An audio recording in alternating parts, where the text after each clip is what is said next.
Oke, video saya kali ini akan membahas tentang Excel, dimana kita akan mencoba fitur dari count A, count if, dan count if s. Ini mungkin jarang digunakan, tapi ini sangat bermanfaat dalam mengerjakan suatu pekerjaan dalam Excel. Oke, sebelum kita bekerja, saya akan coba untuk rapikan dulu datanya, dimana di sini saya memiliki data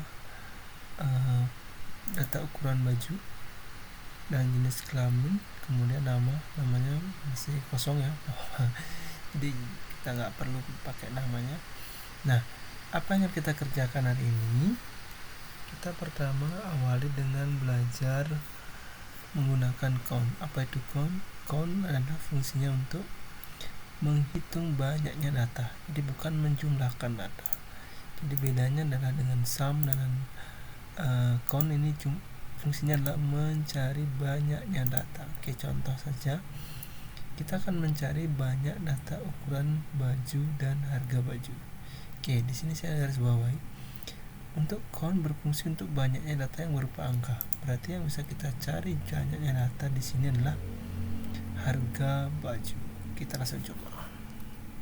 Sama dengan count kurung buka, kita buat range-nya dengan cara memblok datanya, total tidak termasuk, kemudian kita kurung tutup, enter. Nah, di sini kan keluar 10. Jadi ini karena kita membuat data, sebenarnya di depan sudah ada 10, tapi kita memperhatikan fungsi count ini. Jadi maksud dari count ini adalah ada 10 banyak data yang ada di range yang kita buat yang berbentuk angka. Oke, yang kedua adalah count A. Jadi count A atau count A ini banyaknya data yang bukan angka. Jadi kita bisa menghitung banyaknya data yang bukan angka, baik itu jenis kelamin, kemudian ukuran baju. Ini bisa dihitung dengan count A. Oke, kita coba.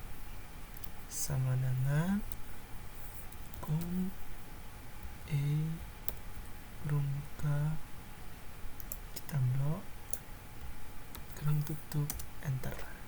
Nah, maka data yang keluar sama 10. Oke, kita lanjut. Yang selanjutnya adalah count if. Count if ini menurut saya adalah yang paling berguna ya. Saya sering menggunakan ini.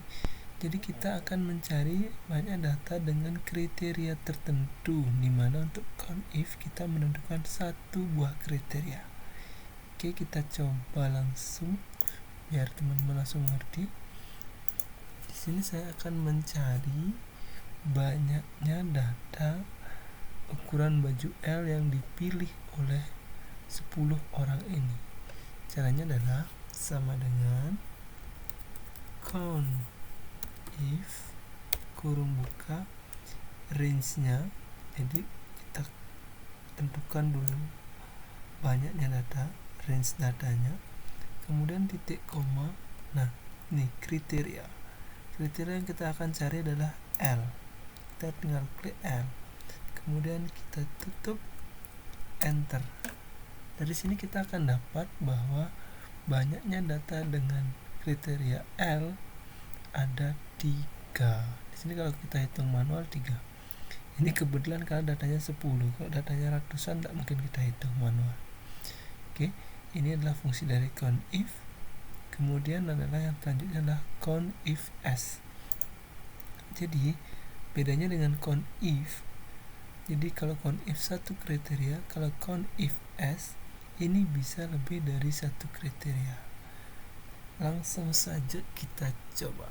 Sama dengan count if s kurung buka. Nah, di sini kita menentukan kriteria range pertama, sama seperti count if tadi. Di sini saya akan mencoba membuat kriteria jenis kelamin, kemudian titik koma. Kriteria satu apa? Kriteria satu adalah saya ingin mencari data laki-laki yang menggunakan baju L.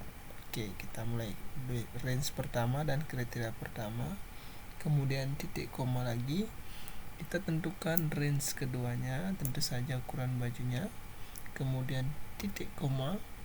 Kita tadi ingin mencari laki-laki yang memilih baju L. Jika sudah, karena kita punya dua, ingin menentukan dua saja, sebenarnya ini bisa lebih dari dua, tapi kita coba dua saja dulu, kemudian shift kurung enter. Nah, jadi dengan data yang saya tentukan tadi bahwa anak laki-laki yang menggunakan baju L kriterianya ada dua orang. Oke, kita cek coba, satu laki-laki L, satu laki-laki L. Oke, sesuai. Jadi itulah fungsi dari count I, count if, dan count if s. Selamat mencoba.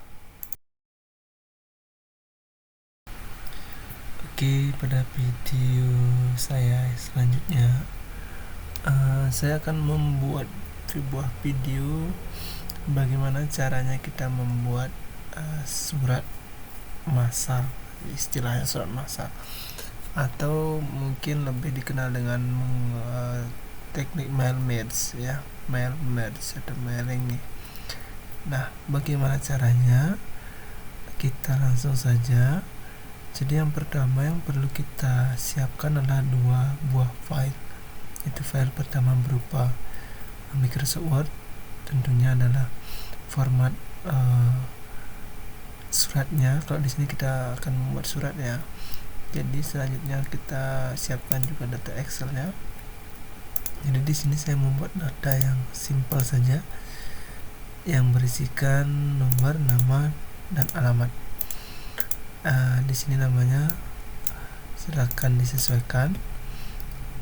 Kemudian kita kembali lagi ke Word-nya. Jadi Word-nya seperti ini. Nah, rencananya nanti kita akan menambahkan nama data ini di bagian sini, di yang terhormat Bapak Ibu. Kemudian di sini selanjutnya akan diisi dengan alamat dari data Excel yang setelah kita buat. Oke, kita mulai saja. Bagaimana cara membuat mail merge?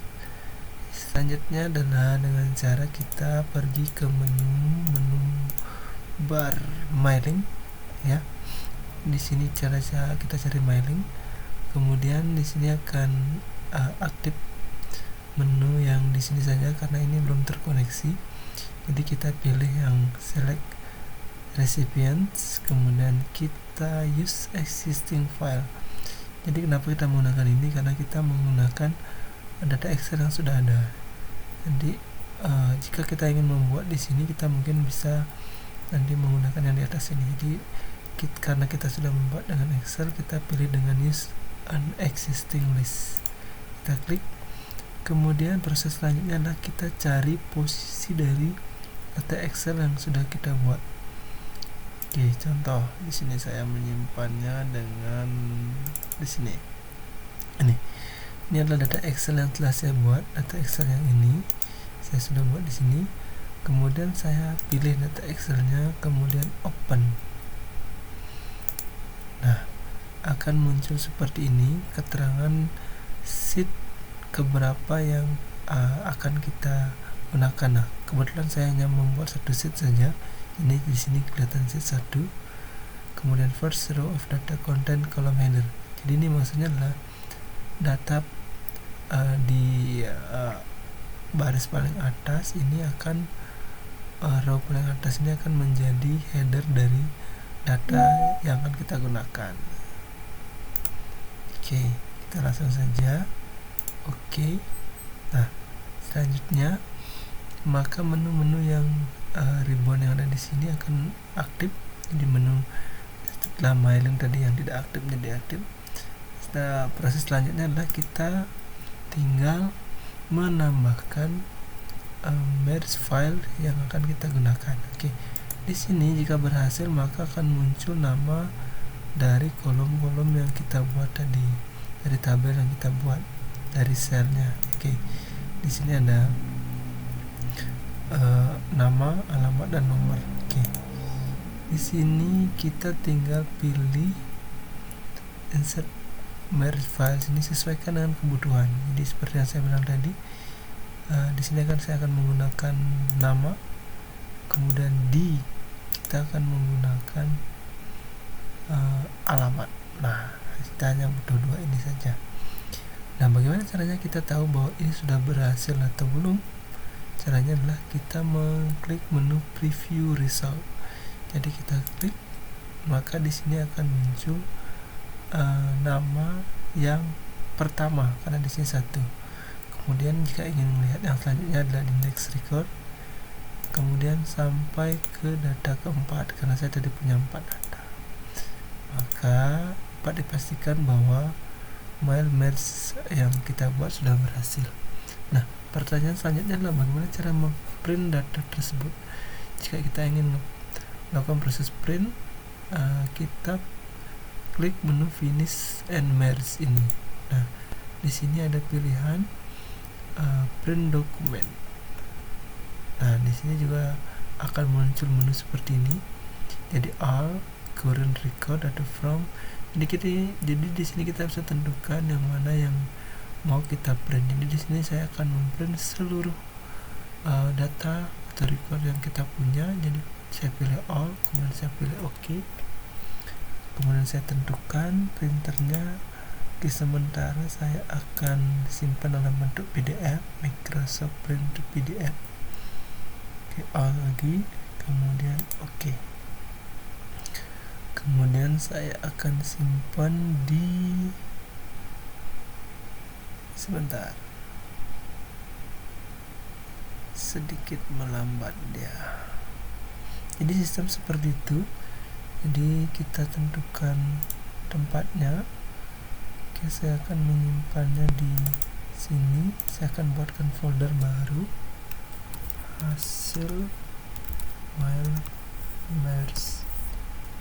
Oke, open, kemudian kita save.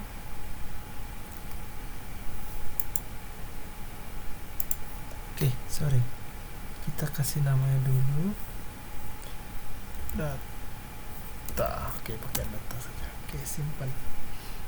Sekarang kita tinggal buka, kita cari, maka di sini akan muncul 4 surat yang sudah kita buat tadi dengan data yang sesuai data Excel. Oke, sangat mudah. Silakan dicoba dan terus berlatih.